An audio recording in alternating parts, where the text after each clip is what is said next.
back to my channel. I'm Sigourney Rosario, helping you to boss up in business and self-love and in faith. Welcome back. So if you do not know, I was selected for OTS and I have been really wanting to serve, to give back to those that are thinking about applying. And so I have created this series where I am pretty much walking you through the process of joining, walking you through the process of submitting up your package, and walking you through everything, the highs and lows that I've had to go through to get accepted. So if you're interested, stay tuned and let's go ahead and hop into the video. In this video, we are going to be reviewing the submission process, what happens when you submit, what are they looking for, what are the different things that you can make sure that you are reviewing before you submit up your package. So again, I always have to start with this disclaimer. This is my thoughts, my package, and again, take it with a grain of salt. If it works for you, use it. If it doesn't, it doesn't, and that's okay. So number one, you want to make sure that you have very strong letters of recommendation. So letters of recommendation play a huge role. So your package, let me just put it in perspective, will be reviewed by, I think they said 4 generals, 3 or 4 generals, right? So these people are zooming through the packages. I mean, if you could imagine going through, what, 50 packages a day, right? So letters of recommendation play a role because the letter of recommendation is coming from somebody else. So everybody can hype up themselves, right? So I'm going to hype myself up. You know what I'm saying? I'm going to hype myself up. But the letter of recommendation is coming from an outside perspective.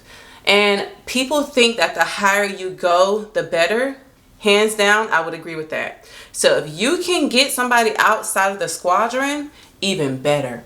But you definitely want to be hitting up that wing level, that group level if you can, but definitely that wing level, because you'll receive different points based off how high it is. So if you can, try your hardest to go as high as possible. Again, I'm not saying it's needed, it's recommended that you go as high as possible. But if all you have is your colonel or your lieutenant or whatever the case may be, submit up what you have, but try your hardest to go as high as possible. Also, with your letters of recommendation, you gotta be careful of the formatting. So again, all these MFRs will be reviewed, and the last thing you want is for it to go all the way up to the wing and the wing kick it back because you were missing this is wrong, this is wrong, punctuation, period in the wrong place, subject line wrong, all that stuff. So you want to make sure you're taking your time with this. You don't want to just, you know, write up anything, craft up anything. You want to make sure it shows the full picture, and you want to make sure that the formatting is 100% correct before you submit it up the chain of command. Number 2, we're going to lump this in together, but I'm going to include schools / GPA.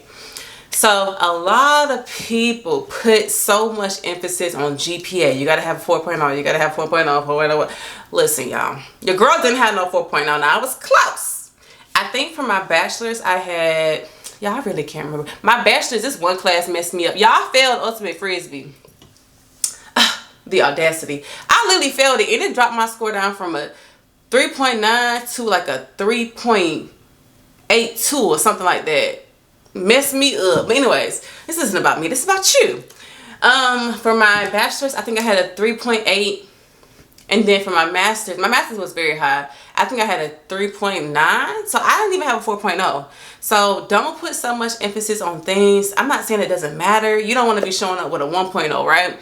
But y'all, it's not that big of a deal. Like, you cannot be out here stressing over the smallest of things. Like, you have what you have. You already have the degree. Again, they only require a bachelor's, but if you're able to get a master's up to a PhD, obviously that helps, but it's not required. So do what you can with schooling. Biggest thing is you just want to make sure that you have your transcripts correct. That's the biggest thing. Them transcripts, y'all, schools be taking their time. They have no sense of urgency, number 1. Number 2, if you haven't attended that school in a long time, they try to pretend that they never heard of you before. You just this random person that went to their school.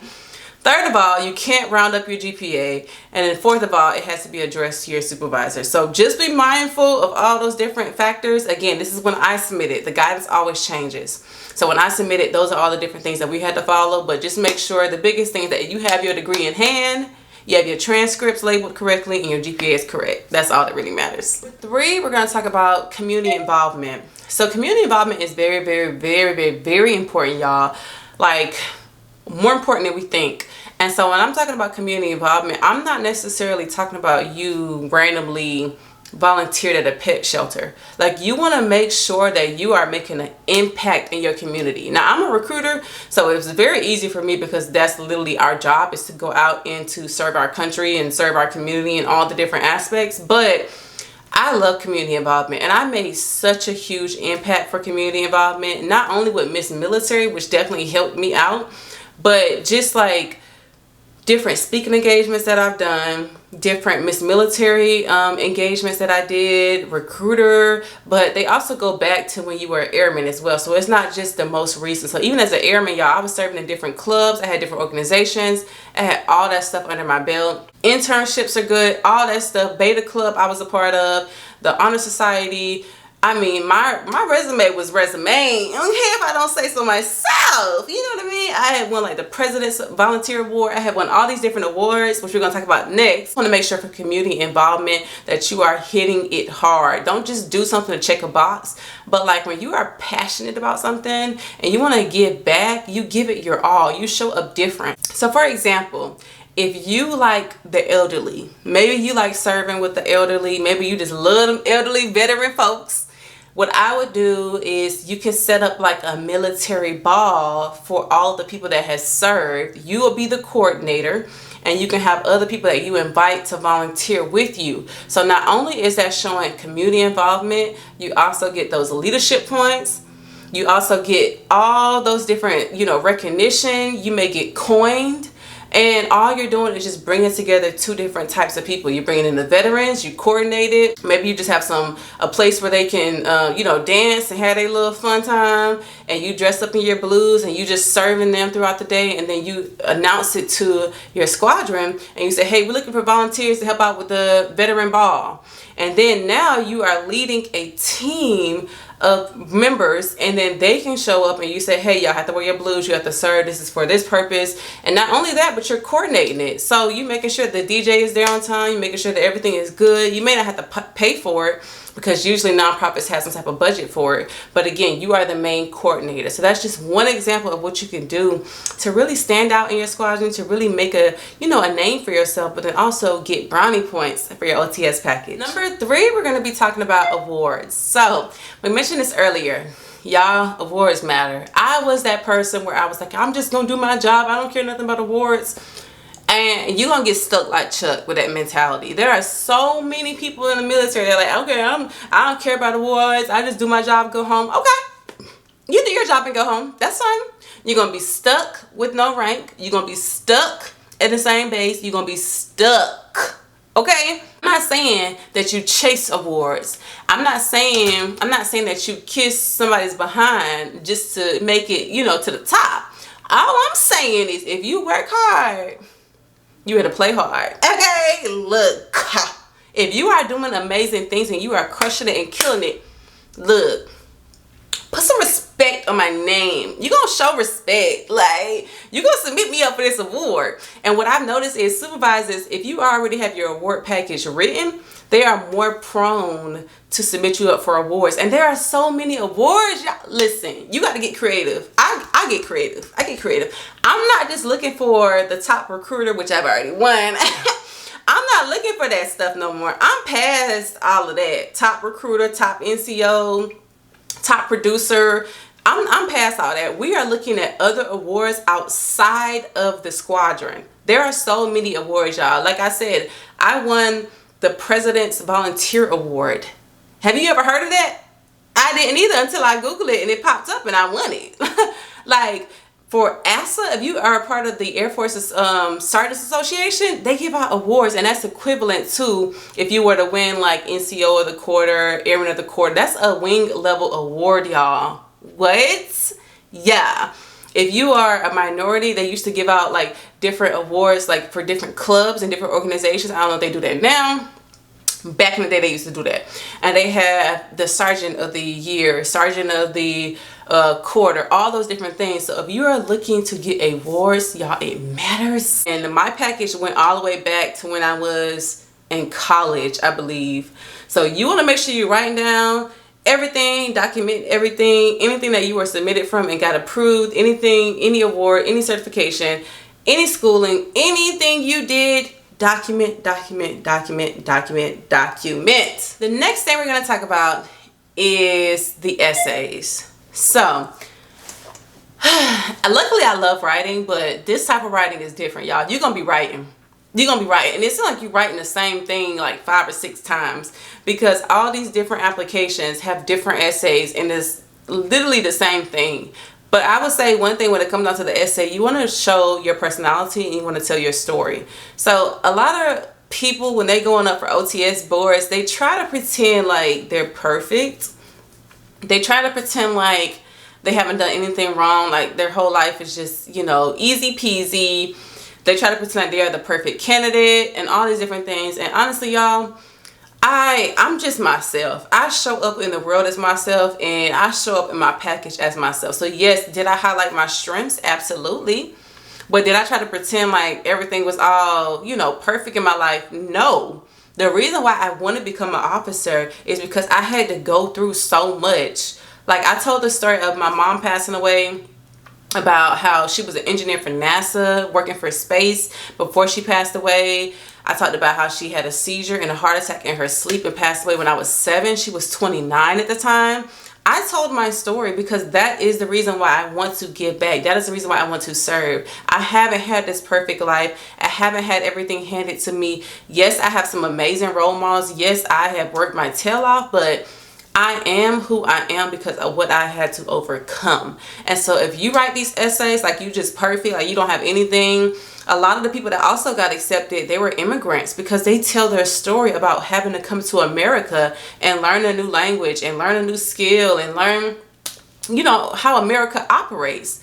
That's somebody that you want to serve because you know that they're not perfect. You know they haven't just, you know, mom and dad paid for schooling and mom and dad have been there the whole life and everything has been handed to them. Like nobody wants to give an opportunity to that person because you seem like you already have it together. And I really and truly feel like that was a strong point for my package, is me telling my story. So whatever you have been through, it may not have been anything with your parents, but maybe you had to overcome sickness. Maybe you had to overcome some type of mental health. Maybe you had to overcome something in the military that kind of, you know, drastically shaped you and molded you. Maybe you have an autistic child.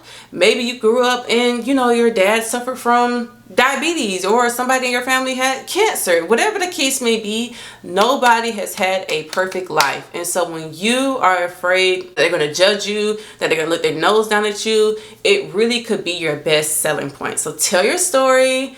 Show up as yourself, be authentic, and know that you're going to kill it and crush it. You are going to kill it and crush it. The last thing I can tell you when it comes down to OTS is that you want to make sure you're taking your time. You do not want to rush. You want to make sure you have enough time for everything, y'all. Listen, anything that could go wrong goes wrong. You do not want to be that person scrambling. I'm telling you, y'all. For example, you have to upload your source documents with your package. I could have sworn I had my birth certificate. I could have sworn that birth certificate was here. That birth certificate was nowhere to be found. Nowhere to be found. And it's something simple that you think you always have on hand until it's time to have it on hand and you don't have it. I was scrambling. When I say scrambling to find something. So luckily, they allowed you to upload your birth certificate or your passport. And I just recently been, you know, in and out and traveling, all that stuff. So I had my passport. So luckily I had that. But anything that could go wrong, y'all, it goes wrong. Sometimes the schools are delayed with your transcripts. Leadership. This is honestly kind of the thing that takes the longest, is you have to coordinate all this stuff through leadership, y'all. So if you want your supervisor to review it in time for the group to review it, in time for the wing to review it, you have to make sure that everybody is in one accord. So if your supervisor's on leave and you waited to the last moment, now your supervisor can't even review it. So now you can't submit it to the group, nor can you submit it to the wing. If the group commander is on leave and he took off 2 or 3 weeks, which happened to me, now you can't submit it to the wing because the group commander is on leave. If the wing commander is booked and busy, as mine was, okay, I'm like, sir, I need you to get back to the office. Come on. If he or she is living their best life, or they have meetings, or they have stuff scheduled, your package is in limbo. So you need to submit up your stuff in time so that everybody gets it in time, so that they can then submit it back down the chain of command so you can get it in time so you can submit it to the board. I'm telling you, y'all, anything that could go wrong goes wrong. Or another thing that happened, the admin person is gone. So the group commander, the wing commander, they are there. But the admin person who schedules you for the interview, in person or through Zoom, or the person who reviews everything before even the group commander or the wing commander reviews it, if that person is gone, again, you have to wait another week until that person returns, or if that person's on baby leave. Y'all, listen, your girl has been through it, okay?